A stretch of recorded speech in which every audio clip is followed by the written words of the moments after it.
Now we are going to study about the couple. ठीक है, couple होता क्या है। कपल होने के लिए दो फोर्सेस कपल फॉर्म करेंगे या नहीं करेंगे। ठीक है, इसके लिए दो कंडीशन होता है। अगर वो दोनों कंडीशन सेटिस्फाई कर रहे हैं तो वो दोनों फोर्स मिलके कपल बना रहे होंगे, अदरवाइज वो कपल नहीं बना रहे होंगे। ठीक है जी, तो ये दो कंडीशन में पहला कंडीशन जो है आपका,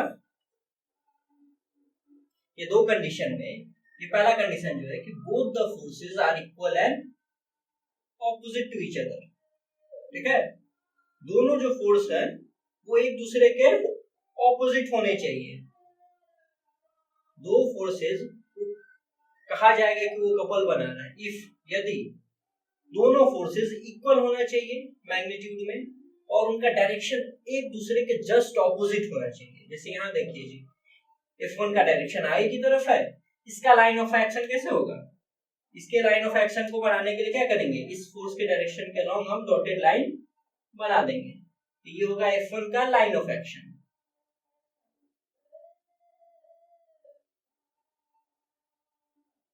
दूसरा जी F2, देखिए ये F2 जो है वो ऑपोजिट डायरेक्शन में है F1 के। इसका लाइन ऑफ एक्शन कुछ इस आ रहा है, आगे की पीछे की तरफ आ रहा है। इसका जो लाइन ऑफ एक्शन है वो पीछे की तरफ आ रहा है, ये F1 के जस्ट ऑपोजिट है।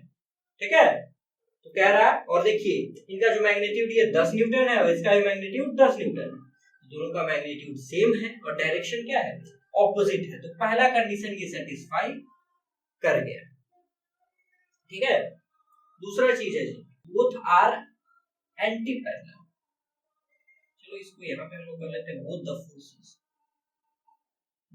Forces are anti-parallel and non-collinear।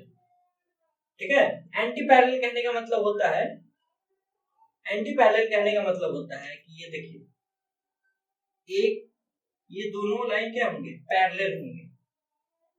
ठीक है, ये दोनों लाइन क्या है, पैरेलल है। Line L is parallel to M।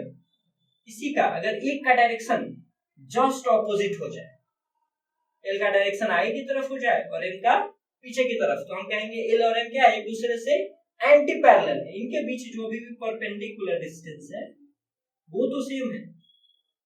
ठीक है, लेकिन इनका जो डायरेक्शन है वो एक दूसरे के जस्ट ऑपोजिट है। ठीक है, L का डायरेक्शन आगे की तरफ है और M का डायरेक्शन पीछे की तरफ है।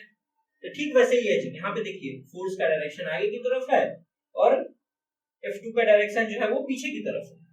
ऑब्वियसली ये दोनों एंटी पैरेलल हैं, F1 और F2 एक दूसरे के एंटी पैरेलल हुए जी। फिर एक और कंडीशन है नॉन कॉलिनियर। नॉन कॉलिनियर कहने का मतलब होता है कि वो एक लाइन ऑफ एक्शन के अलोंग नहीं है। ठीक है, जैसे F2 अगर हमारा यही लग रहा होता है इस डायरेक्शन, इसी पॉइंट पे, इस रॉड के एंड पे जहां की F1 लग रहा है, ठीक है, तो ये कॉलिनियर हो जाते हैं, एक ही लाइन पे लाई करते। ये दोनों फोर्सेस एक लाइन पे लाई नहीं कर रहे हैं। ठीक है जी, इसका लाइन ऑफ एक्शन आगे जा रहा है और इसका लाइन ऑफ एक्शन पीछे जा रहा है और दोनों के बीच में एक अच्छा खासा गैप है। ये एक दूसरे के ऊपर ओवरलैप नहीं कर रहा है। देखिए ये एक दूसरे के ऊपर ओवरलैप नहीं कर रहा है। अगर ओवरलैप करते तो कुछ ऐसा हो जाता कि ये फोर्स को यहां हम रख देते, फिर ये F2 F1 के ऊपर ओवरलैप कर जाता है, तो वो कॉलिनियर हो जाता। और कॉलिनियर अगर हो जाता तो वो कपल नहीं कहलाता। यहाँ देखिए ये दोनों F1 और F2 नॉन कॉलिनियर है, एक लाइन के अलोंग नहीं लग रहे हैं। ठीक है, इसीलिए नॉन कॉलिनियर हो जाएंगे। तो आपका एंटी पैरेलल वाला कंडीशन भी सेटिस्फाई कर गया और नॉन कॉलिनियर वाला भी कंडीशन सेटिस्फाई कर गया। तो हम कह सकते हैं कि ये हमारा जो F1 और F2 है एक कपल फॉर्म कर रहा होगा। ठीक है, F1 and F2 forms a couple. ये दो कंडीशन हम हर बार चेक करेंगे अगर हमें चेक करना होगा कि ये दो फोर्सेस कपल बना रहे हैं या नहीं। ठीक है, अब जो हमारा अगला स्टेटमेंट है वो कह रहा है कि a couple is always needed to produce a rotation in a body. ठीक है, अगर किसी बॉडी में हमको रोटेशन लाना है तो उस बॉडी पे कपल लगेगा ही। हमको कपल में फोर्स जो लगाना होगा वो कपल में ही लगाना होगा, बॉडी को बस रोटेट कराना है। ठीक है, बॉडी को आगे नहीं लेके जाना है, बॉडी को क्या करना है, इसी पॉइंट पे बस रोटेट कराने लगना है, ठीक है, ऐसे घुमाने लगना है, ये पूरा बॉडी आगे नहीं जाना चाहिए, बस इसी पॉइंट पे रोटेट कराना है। तो आपको कपल चाहिए ही होगा, ठीक है, बिना कपल के बॉडी में रोटेशन नहीं प्रोड्यूस किया जा सकता, ठीक है। अब हम लोग देखते हैं जी एग्जांपल, रियल लाइफ में एग्जांपल जहां हमें कपल देखने को मिलता है।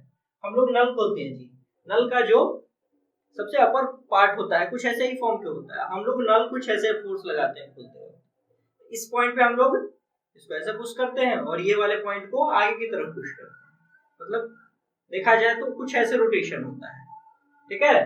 तो ये भी देखिए, ये हमारा बीच का एक्सिस है, नल का एक बीच वाला पोर्शन होता है जो फिक्स होता है, और ये दोनों एंड आपका घूमता है, तो जो फिक्स एंड है ना, उससे एक हम लोग इमेजिनरी लाइन ड्रॉ करेंगे, ठीक है, और उसी को कहते हैं हम लोग एक्सिस ऑफ रोटेशन, मतलब घूम किसके अबाउट रहा है। तो नल का जो बीच वाला पार्ट होता है वो फिक्स होता है, और बीच वाले पार्ट के अबाउट क्या होता था, ये घूमता था नल का टिप जो होता है। तो ये हमारा एक लाइन जो कि इससे इस फिक्स पॉइंट से पास कर रहा है, इसी को हम लोग कह देते हैं एक्सिस ऑफ रोटेशन, ठीक है। यहाँ पर देखिए जी, दो टेंजेंशियल फोर्स लग रहे हैं, ठीक है, नल के एक एंड पे कुछ पीछे की तरफ फोर्स लग रहा और नल के दूसरे एंड पे आगे की तरफ फोर्स लग रहा, ऐसा सिनेरियो है जी। इस एंड पे आपका पीछे की तरफ फोर्स लग रहा और इस एंड पे आगे की तरफ फोर्स लग रहा, तो दोनों मिलके क्या करेंगे, बॉडी में रोटेशन प्रोड्यूस करेंगे, ठीक है।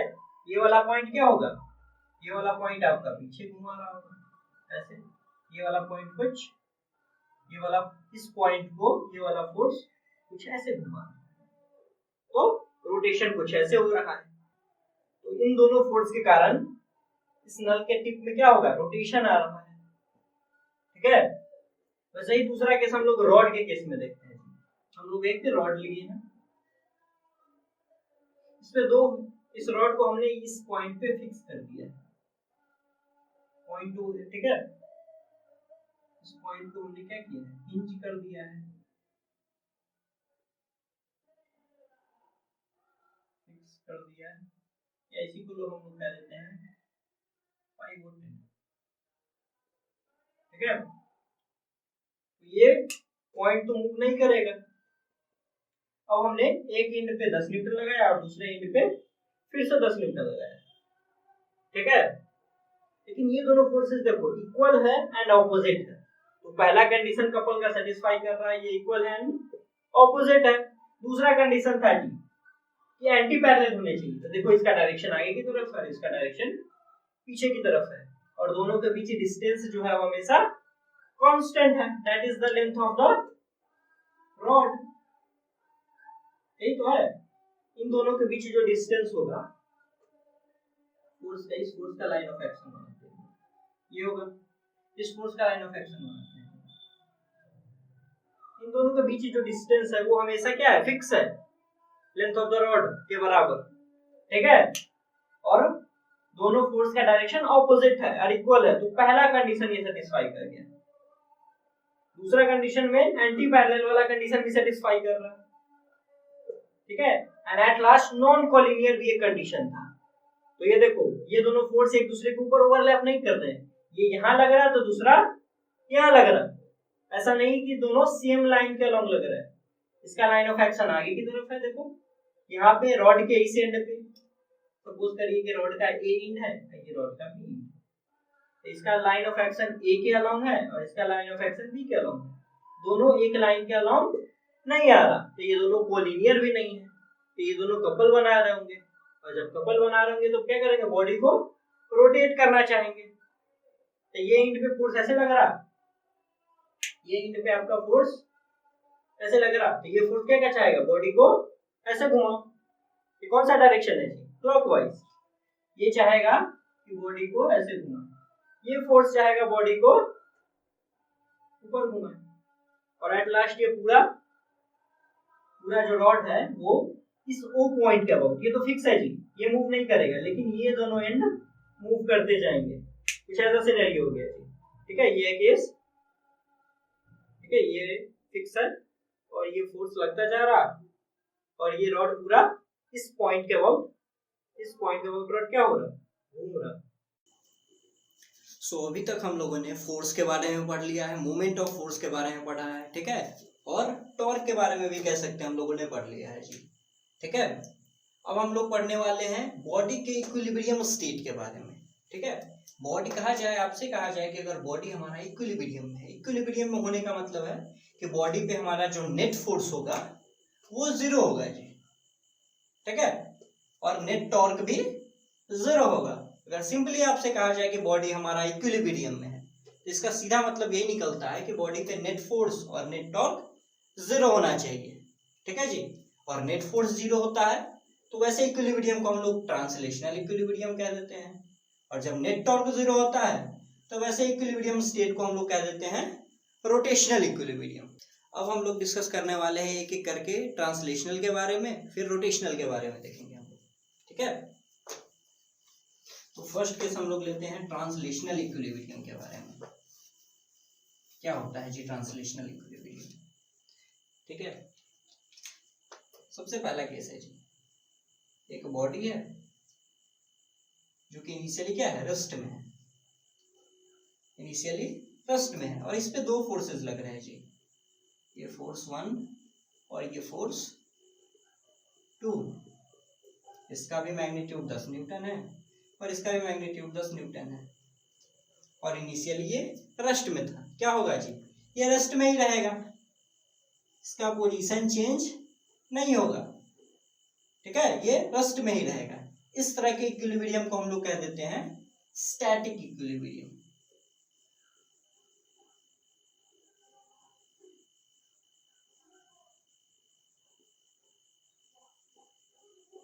ठीक है, स्टैटिक इक्विलिब्रियम कहते हैं ऐसे स्टेट को हम लोग। दूसरा केस ये हो सकता है जी कि हमारा बॉडी जो है हमारे बॉडी के पास पहले से ही उसके पास कुछ वेलोसिटी हो, सपोज कि उसके पास 10 मीटर पर सेकेंड का पहले से ही वेलोसिटी है, ठीक है, और अब इस पे फोर्स लगाया जा रहा है जी, और अब भी जो फोर्स लग रहा है इस पे 2 फोर्सेस वो इक्वल एंड अपोजिट है। इस केस में भी क्या होगा जी, इस केस में भी बॉडी अपना करंट स्टेट चेंज नहीं करेगा। करंट स्टेट चेंज नहीं करने का मतलब है कि जो स्पीड से वो जा रहा था वही स्पीड से ये जाता रहेगा, क्योंकि ये दोनों फोर्स एक दूसरे को बैलेंस आउट कर देंगे जी। हम अगर टोटल फोर्स लिखे बॉडी पे, क्या लिखेंगे जी, F1 प्लस F2। F1 का वैल्यू हमारा 10 न्यूटन है, और F2 का अगर हम लोग देखें तो -10 न्यूटन लिखेंगे। डायरेक्शन देखिए जी, इसका हम लोग अगर पॉजिटिव लेते हैं आगे वाले डायरेक्शन को, तो ये डायरेक्शन अपने आप हमारा नेगेटिव डायरेक्शन हो जाएगा, और टोटल फोर्स हमारा आ जाएगा 0, ठीक है। तो बॉडी पे नेट फोर्स 0 है जी, तो ये हमारा ट्रांसलेशनल इक्विलिब्रियम में है, लेकिन ये बॉडी मोशन में ही है, जिस स्पीड से जा रहा था उसी स्पीड से जा रहा है जी। तो इस तरह के इक्विलिब्रियम को हम लोग कहते हैं डायनेमिक इक्विलिब्रियम, मतलब बॉडी इक्विलिब्रियम में भी है और मोशन में भी है जी।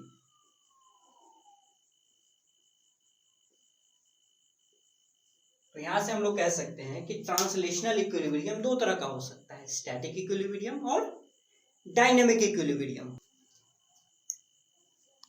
अब हम लोग देखने वाले हैं रोटेशनल इक्विलिब्रियम के बारे में, ठीक है। रोटेशनल इक्विलिब्रियम में क्या होता है कि हमारा क्लॉकवाइज टॉर्क और एंटी क्लॉकवाइज टॉर्क बराबर हो जाता है जी, मतलब एंटी क्लॉकवाइज और क्लॉकवाइज टॉर्क एक दूसरे को कैंसिल आउट कर देता है, तो बॉडी जिस स्टेट में पहले था उसी स्टेट में रह जाता है। एग्जाम्पल के लिए हम लोग क्या है, यहाँ एक रॉड देख रहे हैं जी, एक रॉड है, रॉड के दोनों इंड पे फोर्स लगाया जा रहा है, एक इंड पे F1 फोर्स लगाएगा, दूसरे इंड पे F2 फोर्स लगाया गया। F1 का जो मैग्नीट्यूड है वो आपका 10 न्यूटन है, और F2 का भी जो मैग्नीट्यूड है वो 10 न्यूटन है।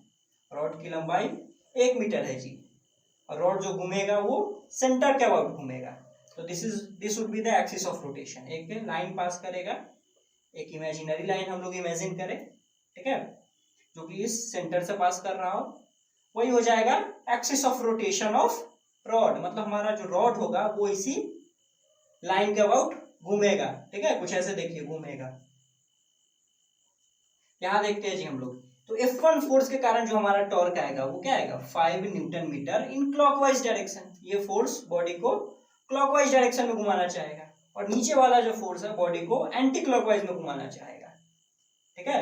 और इसके लिए जो टॉर्क आएगी वो होगा 10 newton metre multiplied by perpendicular distance that is half metre and that is going to give us 5 newton metre in anti clockwise direction. हमारा जो टॉर्क है वो 5 न्यूटन मीटर क्लॉकवाइज डायरेक्शन में है और F2 के कारण जो टॉर्क है वो 5 newton metre anti clockwise direction में है। इसका मतलब हमारा जो क्लॉकवाइज टॉर्क है और एंटी क्लॉकवाइज टॉर्क है वो दोनों बराबर है जी, तो वो एक दूसरे को कैंसिल आउट कर देंगे, ठीक है। हमारे बॉडी का जो करंट रोटेशनल स्टेट है वो चेंज नहीं होगा। करंट रोटेशनल स्टेट कहने का मतलब होता है कि बॉडी अगर रुका हुआ है, ठीक है जी, इनिशियली वो नहीं घूम रहा तो वो बिल्कुल भी नहीं घूमेगा, ठीक है। अगर बॉडी पहले से ही घूम रहा हो किसी एंगुलर वेलोसिटी, सपोज ये वेलोसिटी जैसा है, अगर पहले ही जिस स्पीड से घूम रहा हो वो उसी स्पीड से आपका घूमता हुआ रहेगा, ठीक है। अगर इक्विलिब्रियम है तो अगर रोटेशनल इक्विलिब्रियम में है तो दो केसेस हो सकता है जी, बॉडी पहले से ही नहीं घूम रहा हो, अगर पहले से किसी एंगुलर वेलोसिटी से घूम रहा हो जी, किसी स्पीड से घूम रहा हो तो वो उसी स्पीड से घूमता हुआ रहेगा, उसके स्पीड में घूमने की जो गति है उसमें कोई बदलाव नहीं आएगा, ठीक है। और हम लोग यहाँ से देख सकते हैं कि टोटल टॉर्क क्या हो जाएगा हमारे पास 0 -5 + 5 that is going to give us 0। अगर हम लोग बॉडी पे टोटल फोर्स कैलकुलेट करें तो क्या होगा, बॉडी पे देखिए F1 फोर्स लग रहा है, F2 फोर्स लग रहा है, अब दोनों फोर्स का डायरेक्शन हमारा सेम है जी, और दोनों फोर्स का डायरेक्शन सेम है तो सिंपली हम ऐड कर सकते हैं कि टोटल फोर्स क्या हो जाएगा बॉडी पे 20 न्यूटन। मतलब बॉडी रोटेशनल इक्विलिब्रियम में तो है लेकिन बॉडी पे टोटल फोर्स 0 नहीं है, मतलब वो ट्रांसलेशनल इक्विलिब्रियम में नहीं है। हम ये कह सकते हैं कि हमारा जो रॉड है वो रोटेशनल इक्विलिब्रियम में है लेकिन ट्रांसलेशनल इक्विलिब्रियम में नहीं है जी, ठीक है। T for translational equilibrium and RE for rotational equilibrium. हमारा रॉड जो है वो रोटेशनल इक्विलिब्रियम में है जी और ट्रांसलेशनल इक्विलिब्रियम में नहीं है। क्यों नहीं है जी, क्योंकि हमारा बॉडी पे जो टोटल फोर्स लग रहा वो 0 नहीं है। अब हम लोग रोटेशनल इक्विलिब्रियम के दो केसेस के बारे में डिस्कस करेंगे जी। पहला केस होगा जब हमारा रॉड इनिशियली नहीं घूम रहा होगा और दूसरा केस होगा जब हमारा रॉड किसी कांस्टेंट एंगुलर वेलोसिटी से घूम रहा होगा, ठीक है। तो पहला केस में हमारा रॉड बिल्कुल नहीं घूम रहा है जी, तो उसका एंगुलर वेलोसिटी कितना है 0 है, वो घूम नहीं रहा, बिल्कुल ऐसे है जी। और अब इस पे दो फोर्सेस लग रहे हैं, जो दो इक्वल फोर्सेस रॉड के एंड पॉइंट्स पे लग रहे हैं, तो ये फोर्स क्या चाहेगा कि रॉड को क्लॉकवाइज डायरेक्शन में घुमाए और दूसरा वाला फोर्स इसको रॉड को एंटी क्लॉकवाइज में घुमाना चाहेगा। और चूंकि रॉड का एंड पॉइंट वो है और इसी पॉइंट का अबाउट घूम रहा और ये डिस्टेंस मेरा हाफ मीटर है और ये डिस्टेंस हाफ मीटर है, तो रॉड का लेंथ हमारा 1 मीटर का है जी और रॉड अपने मिड पॉइंट के अबाउट घूम रहा है, तो क्या होगा हम टॉर्क लिखेंगे F1 फोर्स के कारण तो हमारा 5 न्यूटन मीटर क्लॉकवाइज डायरेक्शन में आएगा। टॉर्क लिखेंगे हम F2 फोर्स के कारण वो हमारा 5 newton metre anti clockwise direction में आएगा। और चूंकि दोनों इक्वल है जी तो बॉडी पे नेट टॉर्क हमारा आ जाएगा 0, ये -5 हो जाएगा, ये +5 हो जाएगा साइन कन्वेंशन के हिसाब से, ठीक है।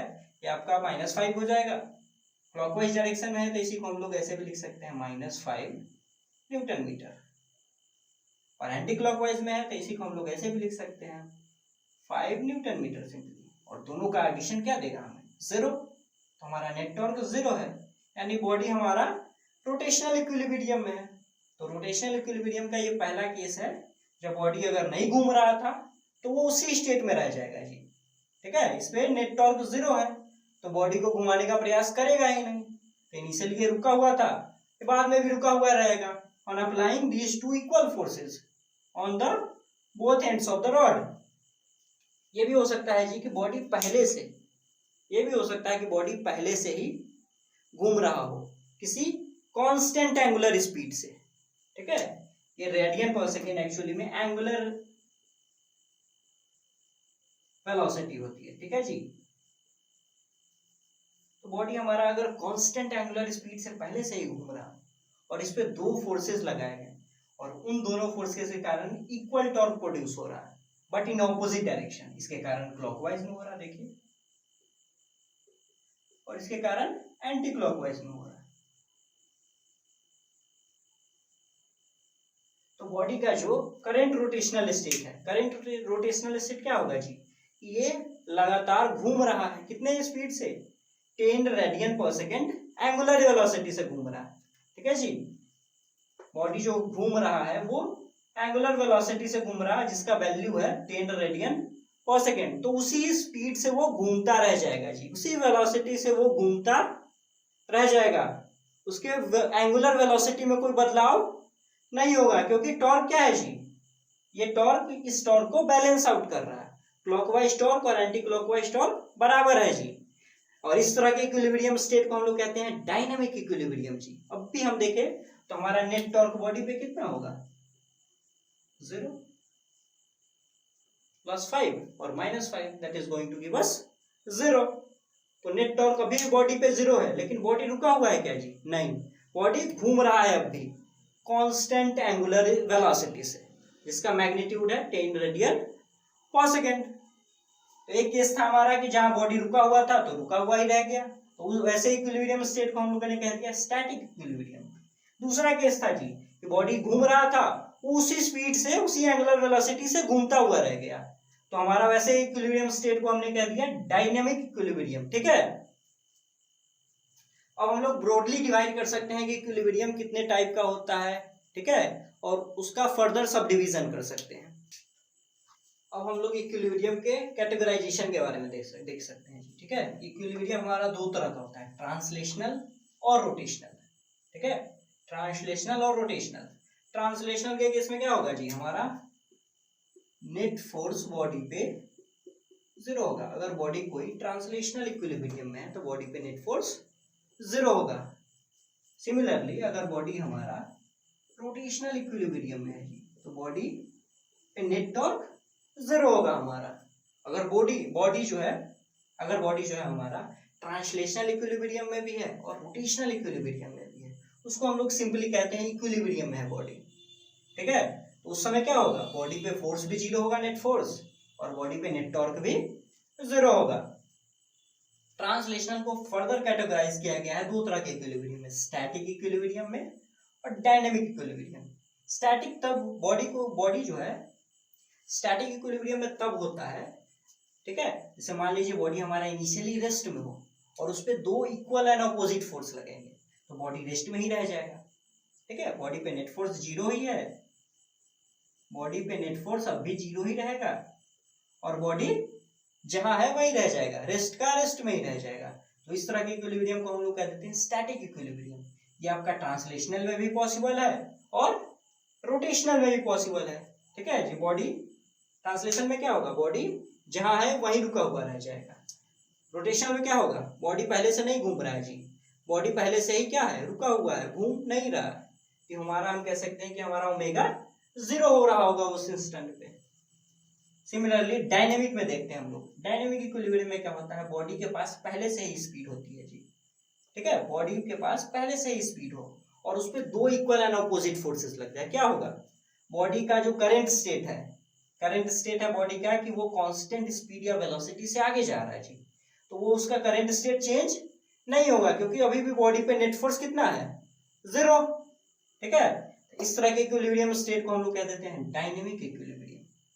सिमिलरली हम लोग रोटेशनल इक्विलिब्रियम के केस में देख सकते हैं कि बॉडी का जो एंगुलर वेलोसिटी होगा, ठीक है, वो कांस्टेंट होगा। जिस स्पीड से वो घूम रहा था वो स्पीड क्या है जी, कांस्टेंट है, और उस पर दो टॉर्क लग रहे हैं, दो फोर्सेस लगे हैं जो कि equal and opposite torque produce कर रहा है। तो वो दोनों टॉर्क एक दूसरे को कैंसिल आउट कर रहे हैं, दोनों को कैंसिल आउट कर दिया तो क्या होगा कि बॉडी का जो करंट एंगुलर स्पीड है वो चेंज नहीं होगा। तो करंट एंगुलर स्पीड चेंज नहीं होगा तो बॉडी जिस स्पीड से घूम रहा था उसी स्पीड से घूमता रह जाएगा जी। ठीक है, तो उस स्टेट को भी हम लोग कह देते हैं डायनेमिक इक्विलिब्रियम। ठीक है, कि बॉडी जिस स्पीड से आपका घूम रहा था वो उसी स्पीड से घूमता रह जाएगा। तो रोटेशनल इक्विलिब्रियम भी दो तरह का हो सकता है, स्टैटिक एंड डायनेमिक, और ट्रांसलेशनल भी दो तरह का हो सकता है, स्टैटिक एंड डायनेमिक। इस टॉपिक से रिलेटेड कुछ एग्जांपल्स भी हम लोग देखेंगे। जब आए क्वेश्चंस वगैरह देखेंगे, थोड़ा कपल के क्वेश्चन देखेंगे, वहाँ भी एनालाइज करेंगे कि बॉडी क्या ट्रांसलेशनल इक्विलिब्रियम में है या रोटेशनल में है, ठीक है, या नहीं है, दोनों में से कोई, ठीक है। एक एक करके हम सारे केसेस देखेंगे। सो अप टिल नाउ हम लोगों ने मोमेंट्स के बारे में पढ़ लिया, ठीक है, रोटेशनल इक्विलिब्रियम के बारे में पढ़ लिया, ट्रांसलेशनल इक्विलिब्रियम के बारे में पढ़ लिया, ठीक है, कपल के बारे में पढ़ लिया था। Now we are going to study about the principle of moments. Principle of moment simply, ठीक है, रोटेशनल इक्विलिब्रियम जैसा ही है बिल्कुल, ठीक है, रोटेशनल इक्विलिब्रियम का ही एक कंडीशन है जी। तो प्रिंसिपल ऑफ मूवमेंट सिंपली ये स्टेट करता है कि हमारा जो टोटल अलजेब्रिक सम होगा क्लॉकवाइज मोमेंट का या क्लॉकवाइज टॉर्क का और एंटी क्लॉकवाइज टॉर्क का, वो क्या होगा, जीरो होगा। कब? जब हमारा बॉडी रोटेशनल इक्विलिब्रियम में हो, ठीक है। अगर एक बॉडी है जो रोटेशनल इक्विलिब्रियम में है तो उस पर टोटल टॉर्क क्या होना चाहिए, जीरो। ये हमने पढ़ रखा है जी। और इसी का रिजल्ट निकल के आएगा कि हमारा एंटी क्लॉकवाइज टॉर्क जो है वो क्लॉकवाइज टॉर्क के बराबर होना चाहिए। और माइनस साइन सिंपली इंडिकेट्स की ऑपोजिट डायरेक्शन, कि हमारा दोनों टॉर्क एक दूसरे के ऑपोजिट डायरेक्शन में होना चाहिए, तभी एक दूसरे को क्या करेंगे, बैलेंस करेंगे, कैंसिल आउट करेंगे। तो हमारा क्लॉकवाइज टॉर्क और एंटी क्लॉकवाइज टॉर्क क्या होने चाहिए जी, एक दूसरे के ऑपोजिट डायरेक्शन में होने चाहिए और बराबर होने चाहिए, तभी एक दूसरे को बैलेंस आउट कर पाएंगे। और वही रिजल्ट यहाँ लिखा हुआ है कि magnitude of clockwise moment is equal should be equal to the magnitude of anti clockwise moment. कब? जब हमारा बॉडी रोटेशनल इक्विलिब्रियम में हो जी। और यही सेम स्टेटमेंट हमारा प्रिंसिपल ऑफ मोमेंट का भी है जी, कि टोटल अलजेब्रिक सम क्या होगा जी, क्लॉकवाइज टॉर्क मोमेंट का और एंटी क्लॉकवाइज मोमेंट का जीरो, ठीक है। अब इसका हम लोग एग्जांपल देखते हैं जी। एग्जांपल हम लोग देखते हैं, ठीक है। ये क्वेश्चन में कह रहा कि हमारा दिया हुआ है कि जो बॉल है, ठीक है, ये बॉडी है जो रोटेशनल इक्विलिब्रियम में है, ठीक है, बॉडी हमारा रोटेशनल इक्विलिब्रियम में है जी। मतलब ये इस पे टोटल टॉर्क क्या है, जीरो। और बॉडी पे दो फोर्सेस लग रहे हैं जी, एक फोर्स बॉडी के इस पी पॉइंट पे लग रहा है और दूसरा फोर्स इस बॉडी के इस क्यू पॉइंट पे लग रहा है जी, ठीक है। ये F1 फोर्स का लाइन ऑफ एक्शन है जी। ये फोर्स बॉडी को क्लॉकवाइज डायरेक्शन में घुमाना चाहेगा और ये फोर्स बॉडी को एंटी क्लॉकवाइज डायरेक्शन में घुमाना चाहेगा, ठीक है। तो कहा जा रहा है हमसे कि अगर बॉडी रोटेशनल इक्विलिब्रियम में है तो हमें ये x का वैल्यू बताइए। मतलब ये फोर्स जो है, ये F2 फोर्स सेंटर से कितना नीचे लगाया गया है, ठीक है, कि बॉडी हमारा रोटेशनल इक्विलिब्रियम है, बॉडी में घूमने का टेंडेंसी बिल्कुल भी नहीं है जी। ये रुका हुआ था तो रुका हुआ ही रहना चाहेगा। तो ऐसे सिचुएशन में आपसे पूछा जा रहा है कि ये x का वैल्यू क्या होगा। तो हमें पता है जी कि बॉडी अगर रोटेशनल इक्विलिब्रियम में है तो हम लोग सिंपली लिख सकते हैं कि clockwise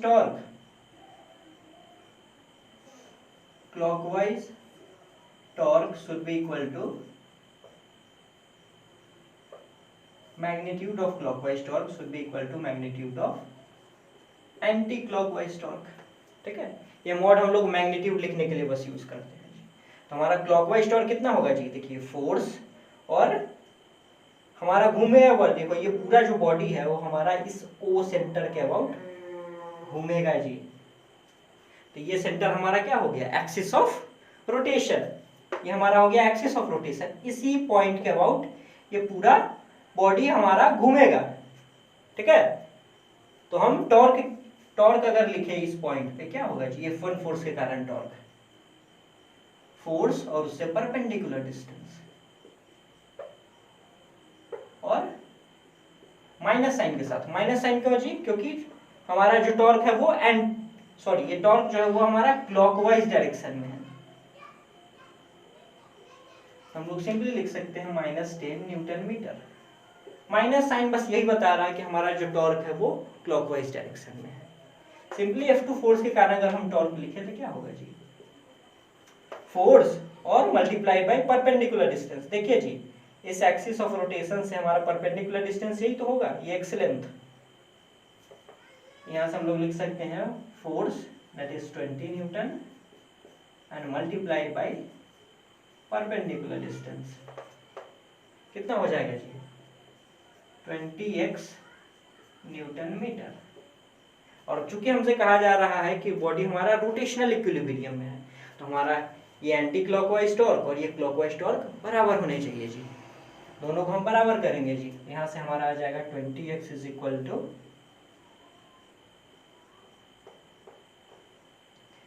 10, from where we could write 10/20। यहाँ से सिंपली हम लोग लिख सकते हैं हाफ मीटर। ठीक है, तो हमें ये पता चल गया कि x का लेंथ कितना होना चाहिए? Half metre. मतलब ये सेंटर से कुछ आधा मीटर दूरी नीचे लगेगा, तभी ये पूरा बॉडी क्या होगा? रोटेशनल इक्विलिब्रियम में आ पाएगा। अदरवाइज क्या हो जाता? जो ज्यादा होता, अगर क्लॉकवाइज टॉर्क ज्यादा होता तो क्लॉकवाइज डायरेक्शन में बॉडी घूमने लगता, अगर एंटी क्लॉकवाइज ज्यादा होता तो ओवरऑल एंटी क्लॉकवाइज डायरेक्शन में बॉडी घूमने लगेगा। इसी क्वेश्चन में हमसे एक और चीज पूछ लिया जाए, क्या बॉडी ट्रांसलेशनल इक्विलिब्रियम में है? तो ट्रांसलेशनल इक्विलिब्रियम में होने का कंडीशन होता है कि बॉडी पे नेट फोर्स कितना होना चाहिए? 0। तो बॉडी पे हम अगर नेट फोर्स देखें तो बॉडी पे हमारा दो फोर्स लग रहा है, F1 और F2, और दोनों का डायरेक्शन सेम डायरेक्शन में है जी। ये भी आगे की तरफ है और ये भी आगे की तरफ है, तो बॉडी पे टोटल फोर्स हम लग सकते हैं कि 10 न्यूटन प्लस 20 न्यूटन यानी 30 न्यूटन है जी। ये 0 के बराबर नहीं है हमारा नेट फोर्स, इसीलिए बॉडी हमारा ट्रांसलेशनल इक्विलिब्रियम में नहीं होगा, बॉडी रोटेशनल इक्विलिब्रियम में है। ठीक है, लेकिन ट्रांसलेशनल इक्विलिब्रियम में बॉडी हमारा नहीं है जी, बॉडी हमारा ट्रांसलेशनल इक्विलिब्रियम में नहीं है।